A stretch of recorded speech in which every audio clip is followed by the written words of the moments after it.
بسم اللہ الرحمن الرحیم۔ حضرت آدم علیہ السلام اور خرموں کا واقعہ بیان کیا جاتا ہے کہ جب حضرت آدم علیہ السلام زمین پر تشریف لائے تو زمین پر رہنے والے مختلف حیوانات ان کی زیارت اور سلام کرنے کے لیے حاضر ہوئے۔ حضرت آدم علیہ السلام آنے والے جانور کو ان کی خاصیت اور منظرات کو مطابق دعا فرمائی۔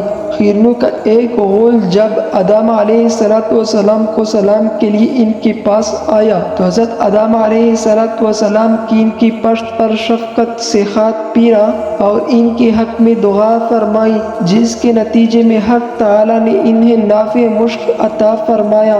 جب یہ خرن نافع مشک لے کر اپنی قوم میں گئے تو دوسرے خرنوں نے کہا، آج ہمیں تم سے عجیب سی خوشبو محسوس ہو رہی ہے جو آج سے قبل خوشبو تم میں نہیں پائی جاتی تھی۔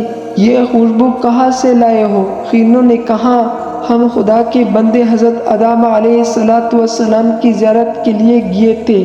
انہوں نے پشت پر دست شفقت پھیرا اور ہمارے حق میں دعا فرمائی، جس کی بدولت اللہ تبارک و تعالی نے ہمیں نافع مشک کے حامل بنا دیا۔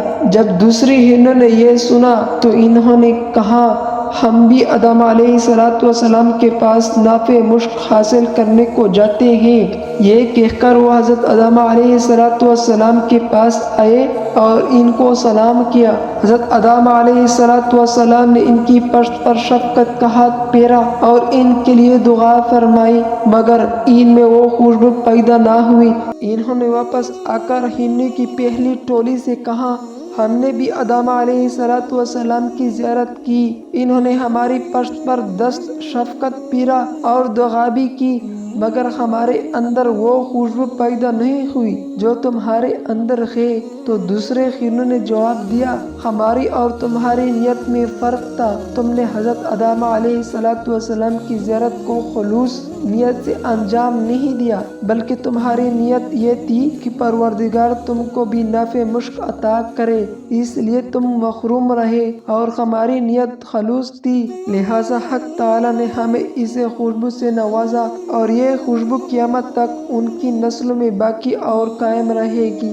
بس جو بھی اپنے اعمال کے خلوص نیت سے اللہ کے لیے انجام دے گا تو اس کا اثر اور برکت اس کے لیے اور اس طرح اس لوگین کے لیے روز قیامت تک قائم رہے گی۔